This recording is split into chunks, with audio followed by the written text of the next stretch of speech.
Breaking news చూస్తున్నాం. కన్న పిల్లల్ని వద్దనుకొని ప్రియుడు మోజులో పడి ఇల్లు వదిలి వెళ్లిపోయిన ఓ కుమార్తె తీరు నలుగురి ప్రాణాలు తీసింది.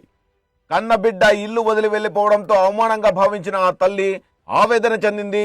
ఇంత పరువు పోయాక ఇక బతకడం దేనికి అని ఇద్దరు మనవరాలను చంపి ఆపై తాను కూడా ఉరివేసుకొని ఆత్మహత్య చేసుకుంది. ఈ విషాద ఘటన తమిళనాడులోని దిండుక్కల్ జిల్లాలో జరిగింది. వివాహేతర సంబంధం నలుగురి ప్రాణాలు తీసింది. కుమార్తె వేరే వ్యక్తితో వెళ్లిపోవడంతో మనస్తాపంతో ఆ తల్లి తీవ్రమైన నిర్ణయం తీసుకున్నారు. పరువు కోసం పాకులాడిన ఆ ముసలి తల్లి తన ప్రాణాలు తీసుకోవడమే కాకుండా చిన్నారుల ప్రాణాలు కూడా తీసేసింది. దిండిగల్ జిల్లా వట్టెన్ సత్రం సమీపంలోని చిన్న కుప్పటికి చెందిన పవిత్రకు 9 ఏళ్ల కిందట వివాహమైంది. మొదట్లో బాగానే ఉన్న కొద్ది కాలం తర్వాత ఆ దంపతుల మధ్య గొడవలు మొదలయ్యాయి. భర్తతో ఇక ఉండలేనంటూ తల్లికి చెప్పుకొని బాధపడింది. ఇక కూతురు బాధ తట్టుకోలేక ఆ తల్లి కూతురిని ఇంటికి తీసుకొచ్చింది.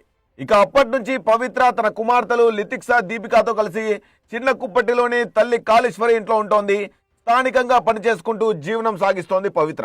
ఇలా ప్రశాంతంగా సాగుతున్న పవిత్ర జీవితంలోకి రాజేష్ అనే యువకుడు ఎంటర్ అయ్యాడు. వారిద్దరి మధ్య పరిచయం కాస్త వివాహేతర సంబంధానికి దారితీసింది. ప్రియుడి మోజులో పడిన పవిత్ర కుటుంబాన్ని, పిల్లల్ని వదిలేసుకోవాలని నిర్ణయించుకుంది. ఇక రాజేష్ తో వెళ్లిపోయి హాయిగా బతకాలని డిసైడ్ అయింది. దీంతో తన ప్లాన్ లో భాగంగా ఇంటి నుంచి వెళ్లిపోయిన ఆమె మళ్ళీ తిరిగి రాలేదు. ఇక ఇంటి నుంచి వెళ్లిపోయిన తర్వాత పవిత్ర తల్లికి ఫోన్ చేసి విషయం చెప్పింది.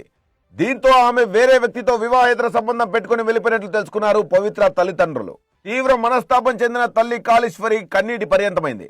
ఈ బాధను బయట వారికి తెలిస్తే పరువు పోతుందని భావించి అన్యం పుణ్యం ఎరుగని మనవరాళ్లు లితిక్సా, దీపికాకు ఉరికి వేలాడదీసింది.